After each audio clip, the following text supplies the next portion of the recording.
Well, hey everyone, my name is Nathan Jones, and if you're new here, welcome. I talk about all things movies, specifically Blu-rays, and today we're continuing with my Hammer journey. This time I'm talking about Indicator's Hammer Volume 2 Criminal Intent box set, which is unfortunately out of print now, and actually just went out of print not that long ago, just like Hammer Volume 1, Fear Warning. But I'm going to be talking about the films within this set, and don't worry, these films are definitely available still. If you want to get that Ultimate Hammer collection from Mill Creek, that's still these films that I'm talking about are still available, and I believe these films are also available individually on Powerhouse Films website's Indicator's website. So yeah, check out those links in the description down below. But I'm going to be talking about each of these films today, and I'm so excited to talk about each one of them. A few of them, maybe not as much, but there are like some really amazing gems in this box set, and I cannot wait to talk to you today about them. I can't talk. Let's just jump right into it. All right, so let's actually just look at the box set in general first. So I actually have Indicator Limited Edition 3,945 out of 6,000. And the films that we're going to be talking about are The Snorkel, Never Take Candy from a Stranger's, we have The Full Treatment, and Cash on Demand, which two of them I absolutely think are out of this world. One of them pretty average, and the other one didn't like as much, and we'll talk about each one of those. But yeah, we're going to start off with The Snorkel, but we're going to unbox this real quick. This is an amazing box set, and I cannot gush enough about how much I love Indicator's box sets and how well put together they are, and how the presentation of each of these films are. And right there is a still from the promotional material from Never Take Candy from a Stranger's, which is definitely one of the strongest films in this box set. So let's actually talk about The Snorkel first. All right, let's jump into The Snorkel. This is from 1958. This is directed by Guy Green. It's got so many people in it. Peter Van Eyck, Betta St. John, and Mandy Miller. Peter Van Eyck is probably the biggest star in this film. He's on the cover. You honestly know who the killer is at the very beginning, and it's a really weird gimmick, right? But The Snorkel is a really interesting Hammer film, just because it's got a lot of Hitchcockian tales, and is also a little bit Edgar Allan Poe-ish, if you will, and I'll explain that in a second. But before we jump into the film itself, I just want to tell you about some of the special features and show you the reversible side of this thing. This is just an amazing little thing, and here is the American version of The Snorkel, which I actually really like that artwork as well. But yeah, you can't go wrong with either of these artworks. But with the limited edition series that Indicator has, it comes with this promotional booklet, which I'll talk about in a second. But I want to tell you what is on the disc itself. And so it has a high definition remaster, original mono audio commentary with film historian Michael Brook and author Johnny Maines, undercover killer inside the Snorkel from 2018, 21-minute analysis of the film and its production by Hammer expert Jonathan Rigby, BFI curator Josephine Botting, and cultural historian John J. Johnston. I really enjoyed that particular piece. I was able to watch all the special features in this as well. I think this one was really good to have three different minds kind of tell a little bit of a story behind Peter Van Eyck's character and all of the females involved in the film, which is really the driving force of this film. We also have Hammer's women, Betta St. John, an 11-minute presentation. Diabolique magazine editor-in-chief Kat Ellinger offers an appreciation of the American actress, singer, and dancer. Original script ending 10 minutes, a reconstruction of the final scenes as they appear in Jimmy Sangster's screenplay. Now, I will say, I haven't even jumped into the film itself and really talked about the plot, but man, the original ending of this film is a lot darker and a lot bleaker, and the studio had to change it. And Jimmy Sangster wasn't terribly happy about that, but I really loved that little piece, and it gives you both endings, and I really, really appreciate that. That Indicator was able to put that together in here. Peter, I'm not going to say his name wrong, Alcorn and Hugh Harlow, remember The Snorkel, 8 minutes. Hammer production crew regulars recall making the film. So two people who worked on the film. It was really good. And then this one was fantastic. It's always good to see this man talk about things. But for note Fear, an appreciation of composer Francis Cagrin's score by David Huckvale, author of Hammer film scores in the musical Avant-Garde. And yeah, David Huckvale talks a lot. I mean, he's pretty much on each of these discs, and I really love hearing him talk about the scores, and he's just got such a wealth of knowledge, and really a depth, to be honest. The original theatrical trailer, the image gallery, on-set and promotional photography, new and improved English subtitles, limited edition 28-page booklet with new essay by Kat Ellinger, Jimmy Sangster on the Snorkel, contemporary reviews, and film credits. So let's actually look at this real quickly. This is an amazing piece right here. So one of the coolest scenes in this film. So like I said, when we have Betta St. John, the American right here in this film, who nobody believes her that Peter Van Eyck's character is the killer, because Peter Van Eyck early in the film has killed off both of her parents, and just nobody believes her. And so it's just, and there's an amazing scene out in the ocean, but that's kind of where that stills from. And you have the cast and crew right there in the booklet itself. And then we also have The Girl Who Knew Too Much, Hammer and the Female Detective in the Snorkel by Kat Ellinger. We have that amazing film essay that I read after watching the film itself. That is one of the iconic scenes. This is where I was kind of getting at with the Edgar Allan Poe-ness of the film. So how he gets away with the murder is this gas, and he has to wear the snorkel, and that pretty much prevents him from taking the gas, which is how he took out, St. John's parents. And he hides underneath the floorboards. There's like a hidden door underneath. And so I'm not really giving much away. You need to watch this film anyway. Then we have Jimmy Sangster on the Snorkel right here. Like I said, the person who wrote the screenplay of it, which I think he talks a lot about how his original ending would have been much more bleak and actually a little bit more fitting for his character, because Van Eyck's character is like despicable in this film. And there was a critical response, some contemporary reviews as they came out, and then we also have some production notes for the people who put this together. But yes, this film was actually a lot of fun. I really enjoyed this one. It took me a little bit to get into because it's quite the gimmick, right? In fact, I think if you saw, I think it says something about, teenage girl versus killer with a gimmick. Yeah, that's kind of the tagline. But yeah, this is actually a fun film, and I think the exotic locations behind it are really fascinating, and I think that's what really sells this film. But like I was saying kind of earlier, with Peter Van Eyck's kind of despicable character, but you also have St. John, as well with Mandy Miller, who I think are probably like two of the best roles in this film, and I really think it centers around them and pretty much trying to get them to believe that we have a killer at our hands who's just like right on our doorstep, who's just nobody's believing her. And that's kind of where we're getting with this film with the Snorkel. It's a really fantastic film, and it's definitely my third favorite in the entire box set, but I definitely recommend you check this one out. And it's got a lot of really cool things attached to it, and in fact, even like the opening sequence was kind of like a tribute to Rafifi, if that's a little selling point for you. But yeah, if anyone has seen the Snorkel, let me know in the comment section down below. I'm curious to hear your thoughts on it. Let's move on from here to Never Take Candy from a Stranger. All right, so when I was saying Never Take Candy from a Stranger, that was the American title. Never Take Sweets from a Stranger is the UK title, the original title. And good God, this movie is a dangerous one. First and foremost, it involves child pedophilia, which is a big, weird topic to tackle, especially in 1960 when this film came out. But they did it, and they filmed this movie, and it was really one of those sleeper hits in this set. And this is definitely one of my favorite films in this box set. It's not something I'm going to revisit too much because it's, like I said, it's about child pedophilia, which is really a sensitive topic. But yeah, this was rated X because of that.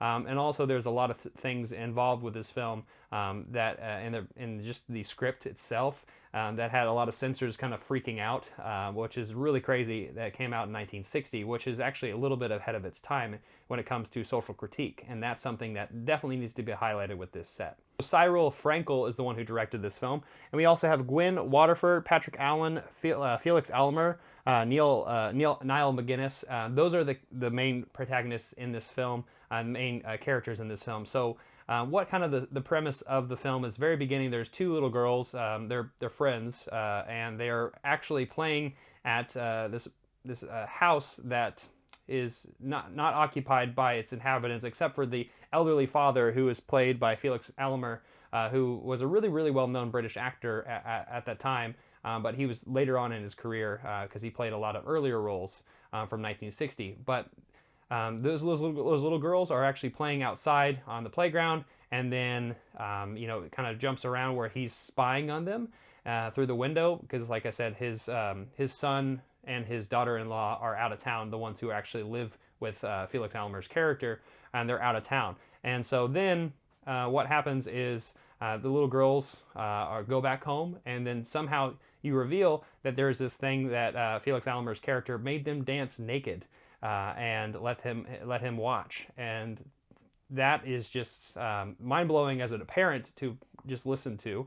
But it just the stunning realization from the parents, but also the really crazy reality of the main characters in this particular film, who are actually new to town and don't really know the politics of the town itself, which actually was what this film kind of tackles as like a secondary theme, is it's tackling the social stigma to really out things that have actually been hiding for years, and everyone knows about it. So the town already knows all about Cyril Frankel, already knows about Felix Almer's antics, and they've been hiding it for years and years, and it takes this little incident to grow into something really, really big. And it's just, it goes into a court case, and anyway, I don't want to give too much plot points for the film because you definitely need to check it out yourself. But it's really interesting seeing a lot of the characters kind of like bury it under the rug and be like, hey, he didn't touch the little girls, and so it's not anything super serious, right? It's just they danced, and that casual dismissal, it's impactful. It's really impactful for the film's development, and also the characters, and really just seeing a lot of the things involved in the film. So that's kind of the plot set up, and I don't really want to give too much away from the film itself because it honestly is a gripping one. And if you haven't seen this one, I highly recommend this one. So let's actually jump into the features itself. So right here, like I said, this is the original UK cut. Right there, there's an X right there to kind of show you what this film was all about when it comes to the censors.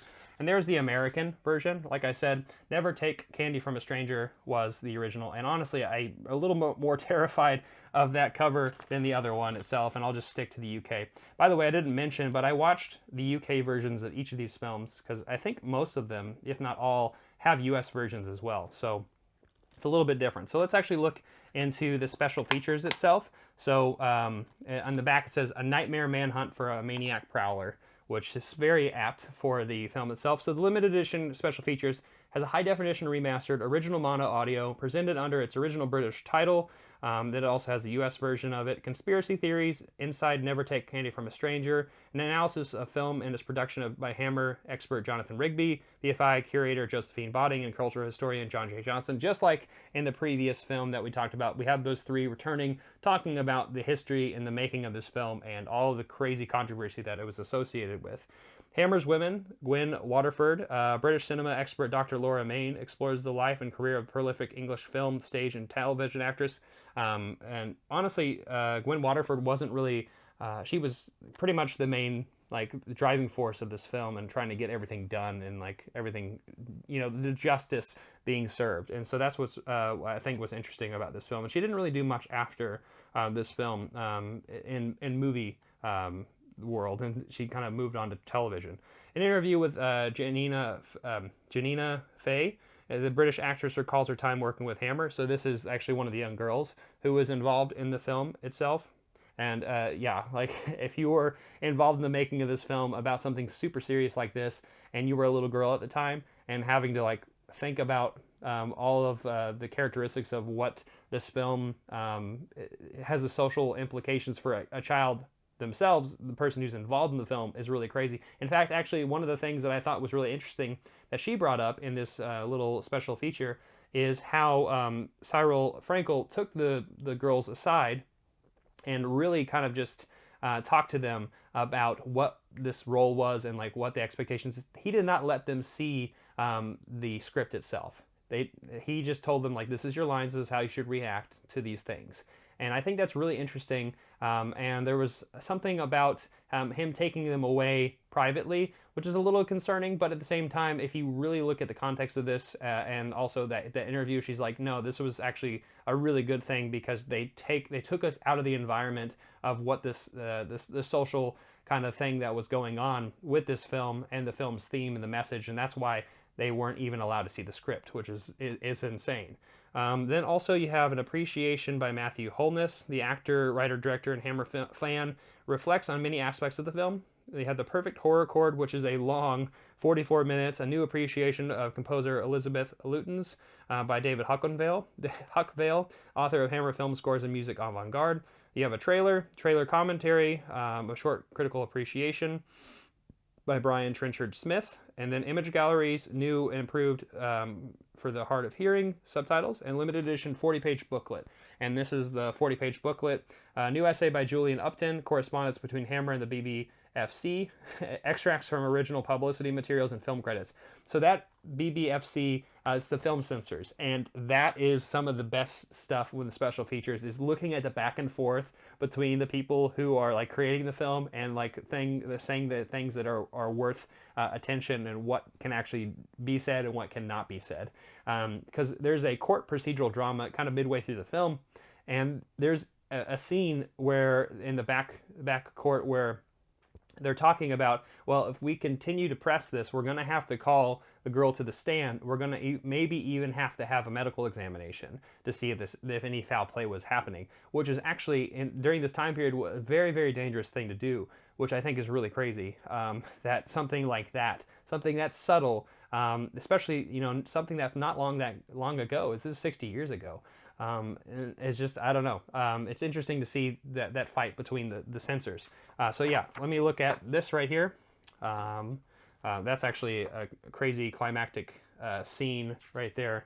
The ending of this film is bleak, and I don't think I mentioned that. But there's Never Take Sweets from a Stranger. There's the two little girls, and then there's the stranger right there.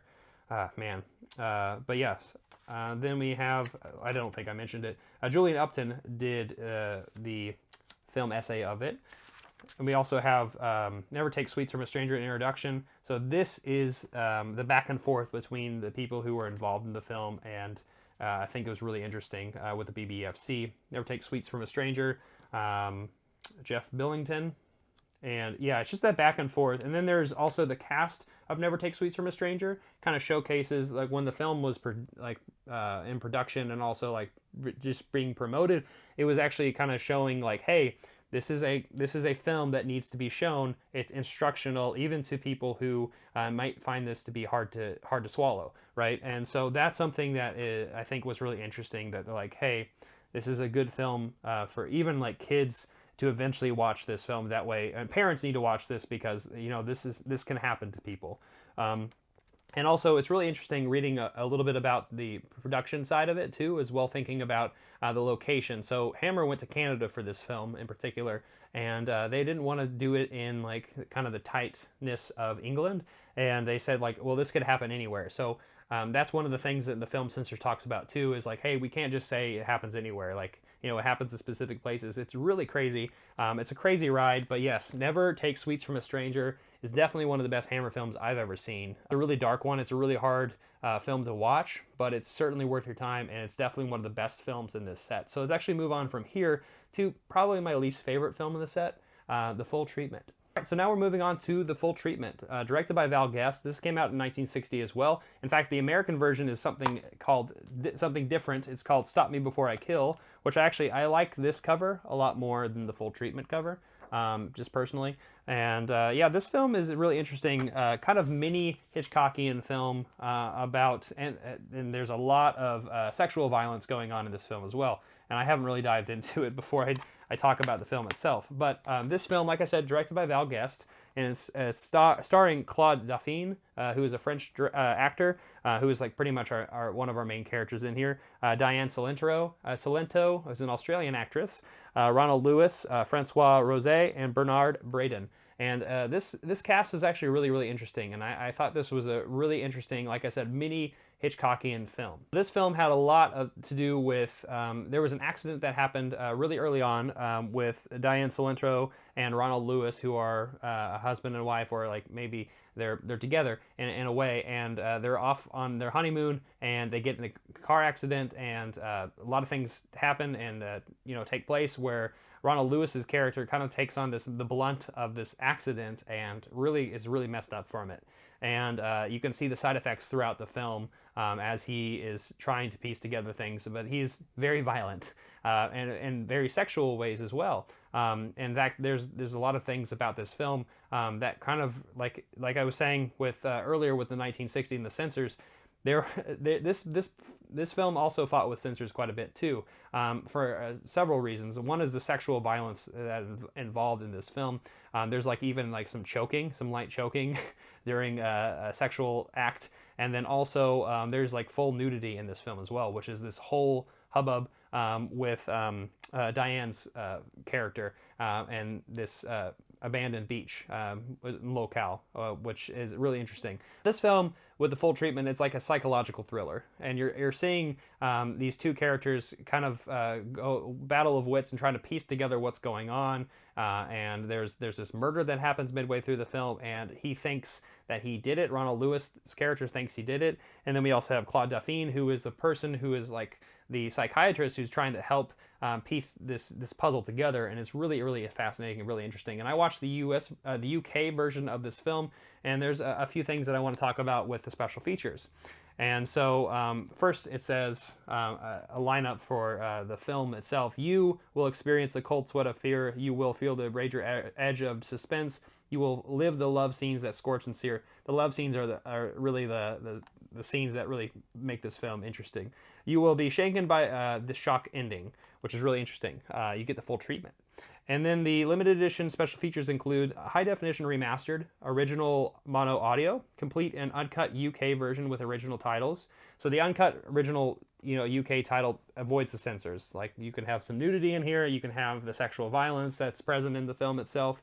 Then we have Stop Me Before I Kill, the alternate censored US version.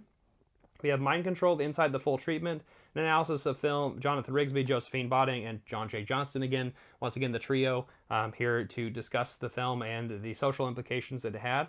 Hammer's Women, Diane Cilentro, by Dr. Melanie Williams, the author of Female Stars of British Cinema, explores the life and career of the Australian theatre and film actress and author. She's also a ballet dancer, which I thought was really fascinating.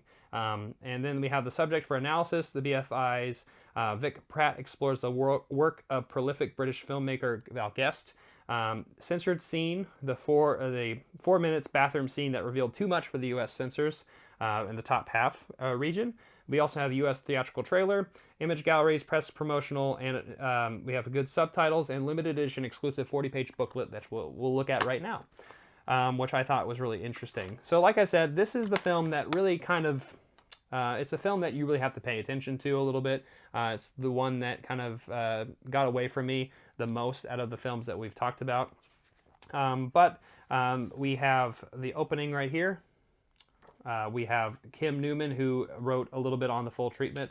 And Kim Newman is, somebody who's constantly involved with Hammer and discussing it. We have the cast of the full treatment right here. We have the four main cast: Claude Dauphin, Diane Cilentro, Ronald Lewis, and Francois Rosé. I think it's really fascinating to find the background information of each of the people who were involved in the film. Like Claude Dauphin, he actually found this film to be the finest one that he was in. He's definitely probably the best part of the film, in my opinion. And I think he's got a suaveness to him that I think is really fascinating in this film.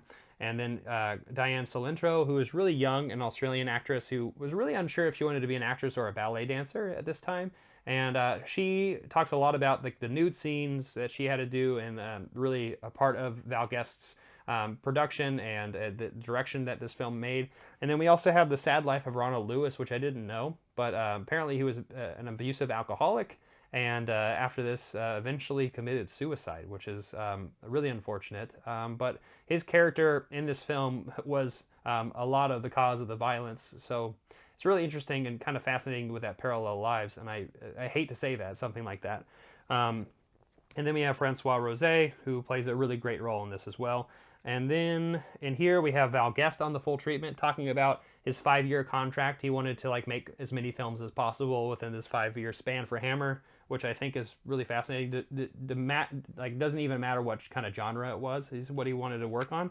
And the funny thing about this one is there is a little essay of the cat in the film, the cat who can read and write. And there, I guess in the promotional material of this film itself, they got one of the cats to kind of write about its time on the set and all the people that it was involved with, which is really adorable and really really silly. And then there's some exploiting the full treatment. So this is very much like William Castle, where the promotional stuff is like, oh, this is actually going to shock you. As an audience member, you're going to be scared. And so it talks about those different promotional things that are involved when they were trying to promote this film itself, which I think is really fascinating.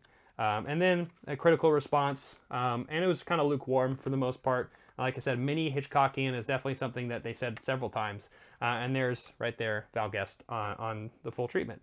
And apparently my battery died on my camera, but I was just ending the note on the full treatment. It's probably my least favorite in the box set, but it's definitely worthy of attention and definitely a great Hammer film nonetheless, so you should certainly check it out. Let's actually move on to my favorite film in the entire box set, Cash on Demand. All right, now we're moving on to Cash on Demand from 1961, directed by Quentin Lawrence and starring Andre Morel and, more importantly, Peter Cushing as this Scrooge-like character. This is like a Christmas film, a Hammer Christmas film. This movie is amazing, and I've heard some really great things from Aaron Penn and my friend Daniel Epler.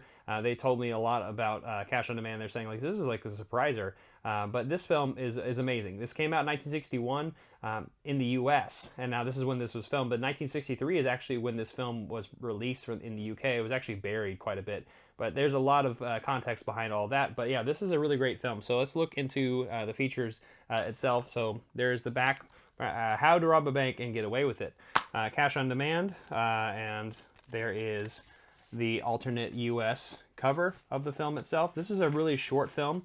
It's literally over an hour, and like I was saying, the U.S. versus the U.K. difference, there's actually a little bit, like 20 minutes extra in the U.S. version itself, but the U.K. version is the one to watch. It's a little bit more short and succinct, and definitely gets to the bread and butter of the film itself. So I can't really speak on the U.S. Aspects of the film. But yeah, let me just go over a little bit of the special features and tell you a little bit more about the film. So limited edition involves high definition remastered, original mono audio, alternative UK theatrical cut. You have audio commentary with film historians Jonathan Rigby and David Miller. The Perfect Crime Inside Cash on Demand with Jonathan Rigby, Josephine Botting, and John J. Johnson again, the trio. As I like to say now eventually. Hammer's William, Lois Dane, 10 minutes on here. Critic and author Becky Booth, the popular English film and television actress. Lois Dane on Cash on Demand, her new and exclusive interview. She was really brief in this film. It's really about Andre Morel, and Peter Cushing's character. She's really brief in the film. Now, if she's in the U.S. version a little bit more, maybe that makes a little bit more sense. But anyway, this was interesting to hear her time with the film itself. Original theatrical trailer, image gallery, press promotional material, new and improved English subtitles for the hard and deaf of hearing, and a 36-page booklet with new essay by Kim Newman, archival cast and crew interviews and profiles, contemporary reviews, and film credits. And now this movie, this was like my favorite film. It's just so stunning going into the film itself and just kind of seeing Peter Cushing's character. He works at a bank, and he is this bank manager, and he's just really Scrooge-like, very straight-faced, no nonsense. He's about to fire his assistant manager because he's just not getting along with the staff, and he just doesn't think he's doing the job right. And along comes Andre Morel's character, Colonel Hepburn, who's there to inspect the alarms, but eventually is going to therefore rob the bank and blackmail Peter Cushing into this really interesting scenario to where Peter Cushing's wife and son are more or less being held up at hostage at gunpoint, actually electrocution point, because there's going to be some suction to the temple. There's going to be an electrocution that happens. That is implied, and that's like the most dangerous aspect of the film, which is really interesting that it's all implied danger. But then you have this amazing thriller where you see Peter Cushing more or less just stumble through this situation, trying to get to this bank robbery to be successful, even though he doesn't really want to, because he wants to save his son and his wife as well. And then there's this crazy third act, which I don't even want to talk about, which you need to watch the film itself. But let's actually jump into the booklet itself. When we open it up, man, this is such a tight film. And it's just so stunning and wonderful to watch. But yes, this is one of the scenes on from the bank vault itself to the main floor of the bank. Peter Cushing and Andre Morel trying to figure out situations. Then you have Quentin Lawrence with Peter Cushing right there pretty much on the set, I suppose. Then Cash on Demand, a Hammer film for Christmas, which I think is fantastic. Written by Kim Newman. And there's some stills of the film itself. Let's see here we also got an interview with Peter Cushing on his time with the film and what he thought of the film itself. And then also, like, it kind of jumps into some of the things he wished he was doing, like musicals and whatnot, which I think is really interesting. A profile on Quentin Lawrence, Quentin Lawrence was a World War II technician, apparently, an electrical engineer before he was in television, it's really interesting. And his nickname is Q. For short. If you're a fan of James Bond, you might like that. And then there is a profile of Andre Morel right there, and Andre Morel breathes so much life. I don't even think I talked about the chemistry between Morel and Cushing. They were previously on the Hounds of Bakersfield together, which I still have not... Baskersville? I hope I said that correctly. I have not seen that film yet. It's not in my collection yet, but I've heard some really great things about the chemistry with Holmes and Watson in that particular film, but in this film, Peter Cushing, like I said, very straight-laced and very straightforward. Andre Morel is like this Deviere, very like sly character who really adds a lot of warmth and intelligence to the film. And like their back and forth is just really desirable, and I love it. And there's also a line that I think is really, really fascinating in the film itself, that Morel kind of shows you the lighthearted nature of him robbing a bank. He says, "I detest brutality. I want bank robberies to be smoother, more sociable." He's saying that to Peter Cushing's character because he just detests this violence. This is like right after he had the phone call, Peter Cushing with his wife with the nodes gonna electrocute her to death, and he's just like, yeah, I don't really want it to be so messy. I just want it to be as smooth as possible, which is really, really interesting and sociable at that, which I think is interesting. And then we also have some final things here. We also have a profile of Michael Carreras, which I think is really, honestly, not that great on here. He was just really hands-off in this film itself. And then a critical response on Cash on Demand. And like I said, this film is like a Scrooge Christmas tale, which is really fascinating because there's like some morals going on with Peter Cushing trying to become a little bit better and, less detestable. But there's also some really interesting facts about this film, the production behind it, and how it was buried in the UK, which is really strange. But Columbia put it out as quickly as possible in 1961, which I think is really interesting. There's also a little thing in the Peter Cushing interview that I liked, is that he really cared about his teeth quite a bit. In fact, he used shaving gel to get his teeth as white as possible, which is really, really weird. Yeah, Cash on Demand is definitely my favorite film in this set. Never Take Sweets from a Stranger is a close second. I think those are the strongest films in the set. And then the Snorkel is a lot of fun, and I think the Full Treatment is one to get through, but it's also a lot of fun as well. But yeah, so I don't know. What about you? Have any of you seen any of these films? And it's amazing Indicator Hammer Volume 2 set, Criminal Intent.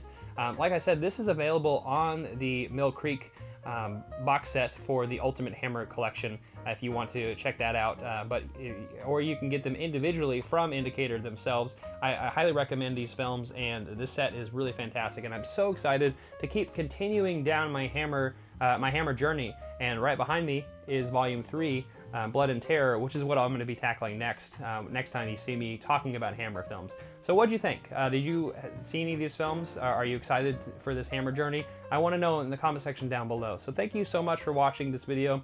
Give it a like, comment down below, share this video, hit the notification bell, and I'll see you all next time. I'm not jonesing around.